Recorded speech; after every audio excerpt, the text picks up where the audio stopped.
Hey friends, don't be alarmed. I'm totally fine. I haven't been crying, promise. I'm actually working on a makeup look because I'm dabbling back into my passion and I believe I'm going to submit some photos to a Halloween contest. I'm not too sure, but I'm working on things. I'm falling back in love with my passion that I had in the first place. So, kind of on a journey to rediscovering myself, finding myself, and all that good stuff. But anyway, but I was like, this is a great chance. Like, let me show you how I make my fake blood. So there, I didn't have time to order any. There was none in the store yet. I did find some that I have, but I believe it's expired. I couldn't find an expiration date on anything, and also too, I wanted the blood to be coming out of my mouth, so I wanted to make sure it would be safe. So this is a safe way that you can make fake blood. So you'll need honey and some food coloring. Now, this is the thing with me because I have more of like a medical eye when it comes to blood and placement and things like that. So, what I mean is, so you have arterial blood, blood that comes from your veins, right? And like capillary blood. So, with that, there's going to be different shades of red. So, I kind of get a little like too into it. So, you don't have to go into as depth as I am. However, I feel as though if you're going to do an arterial bleed, so we have carotid, we have our brachial, and we have a femoral artery, just to name a few. And when an artery is punctured, blood is going to spew out and it's going to be bright red because that is oxygenated blood. So anything that is any blood that is oxygenated rich blood is going to be more red. So like any like like light scratches, that's the capillary blood that comes out, and so that is oxygenated blood that's from the artery that has now gone into the tissues of the body. And that's why, you get a paper cut and you're like, oh my gosh, and you see it's bright red. So, and that's why it's bright red, because it's oxygenated blood. So the hemoglobin, it's rich in oxygen.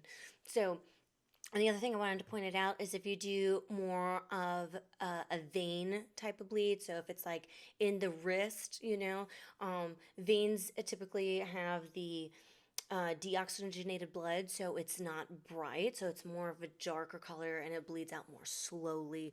So, depending on your placements and what you want to achieve, I just wanted to put that out there to help you achieve your really, you know, artistic direction. So if that helps, I mean, and it's just me because when I was an EMT, and I took two different courses. When I was in high school, I did an EMT, like it was Emergency Protective Services, so it's called EPS.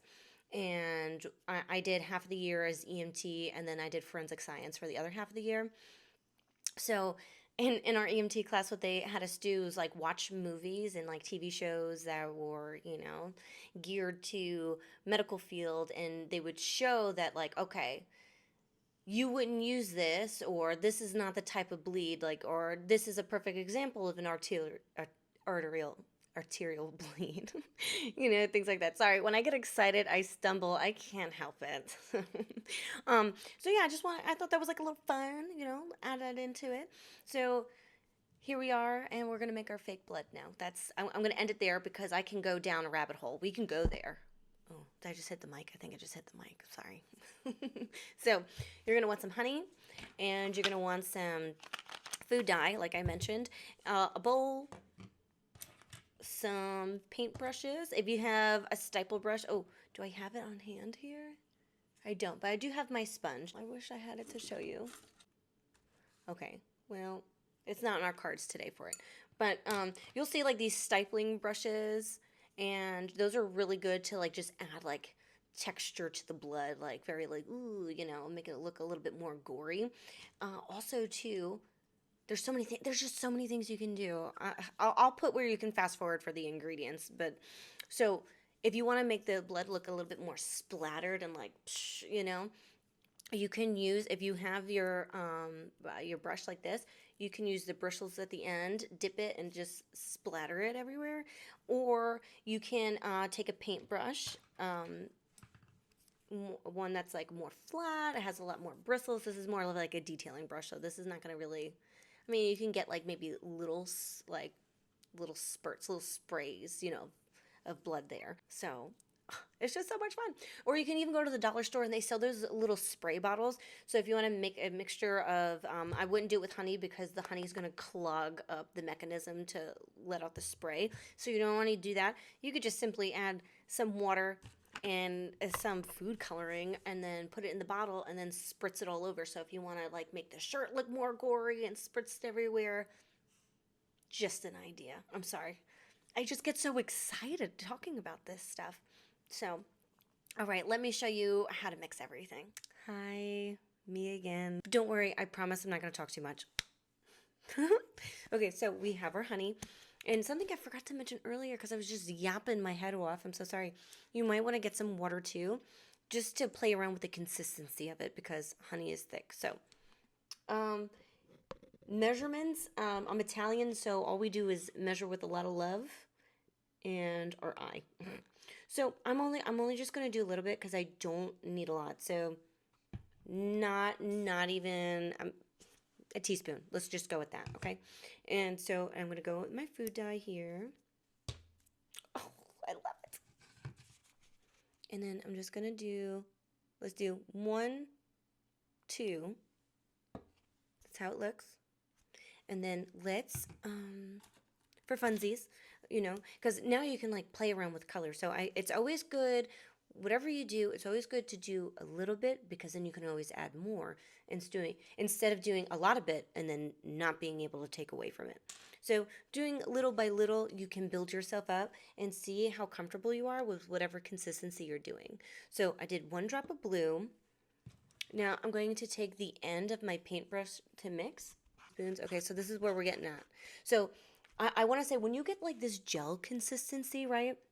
If you're working with scar wax or latex or anything like that, this is great because you have more control of where in the scar placement you want to put your blood. So, and this is also a great consistency, in my opinion, for stifling the blood on because it's more controlled, it's more coagulated, and it's a little fun word, coagulated. So that's what happens when like the platelets like come together. Sorry. Let me focus. So anyway, so yeah, I think this is like a great consistency for that. And then you can keep mixing all the colors so everything is nice and blended. And let me see here. I just want to get a little bit because I can still see a little bit of the blue, like because the honey is so thick that it's not incorporating just yet. But the more we mix, the better it will be. So when you, if you want to do like, sorry, I'm getting too like excited here.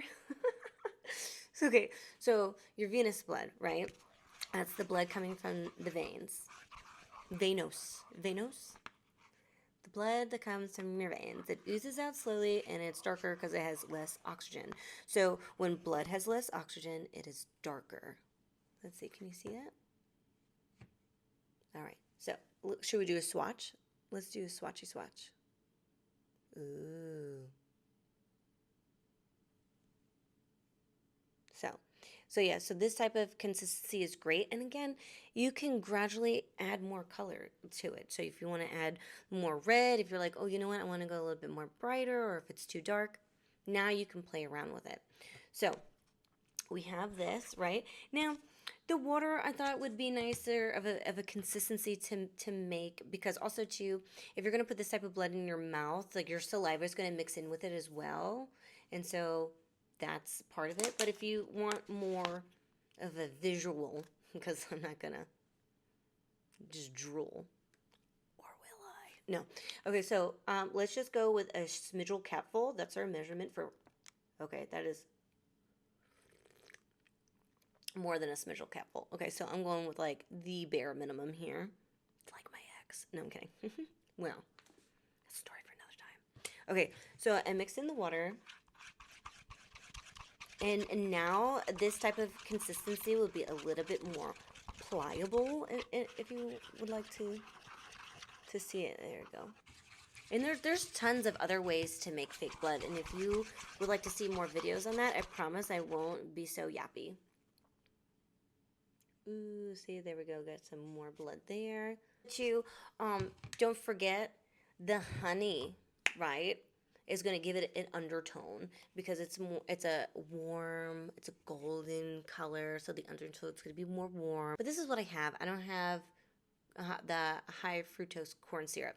So if you have that, that'll be best because then you're not playing with undertones either, which is like another factor. So if you have that, great. If you don't, let me know and I'll make a video and I'll show you how to make your own syrup. It's called, I believe it's called a rich, I think it's just called a rich syrup or a rich simple syrup. There's so many things we can do. We can have so much fun, guys. But yeah, so this is it. So play around with it. Play around with the consistency. If you want to add more honey, you can. And the best part, it's edible. And it's safe to use. So, I mean, red 40, not so much. But anyway, I hope you enjoyed my yap. I'm so sorry this is taking longer than it needed to be. But I'm having fun, and I hope you're having fun too. So thank you so much for joining me, and let me know what else you would like to see or know about. Maybe I'll share it with you. So thank you so much. Bye.